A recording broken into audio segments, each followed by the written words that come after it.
Hi, I'm Linda. I created a company called Paint Along. Check us out at paintalong.com. We have really fun painting workshops in Nashville and New York.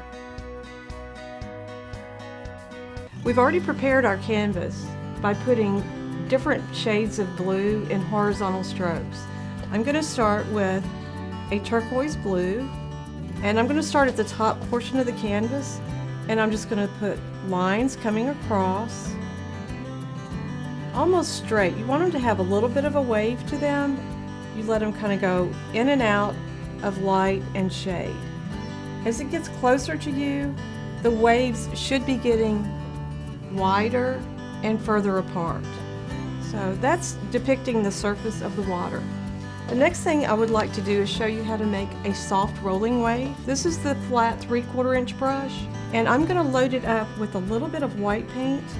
This is almost what I call a dry brush method, where you use just a very small amount of paint. I'm going to make my wave come over this dark area right here.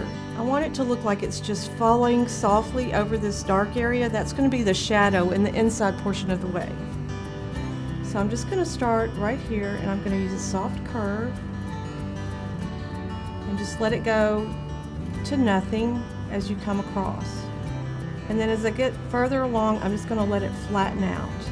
Another thing you can do to make the waves look like there's a little foam underneath the wave is you can take a fan brush, and we're going to put a little bit of white paint on this fan brush.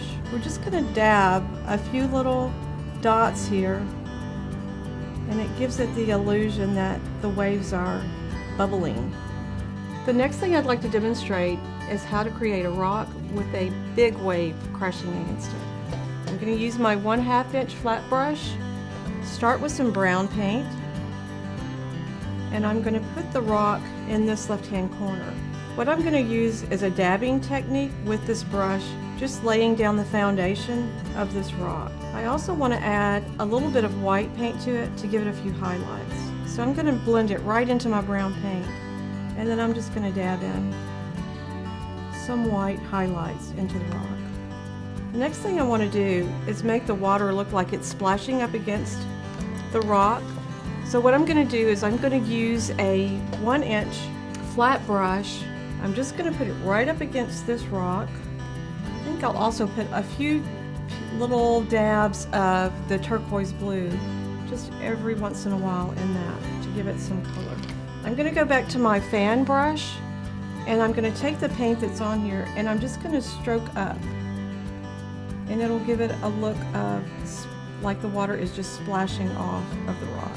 And that's how you do basic surf, rocks, and waves.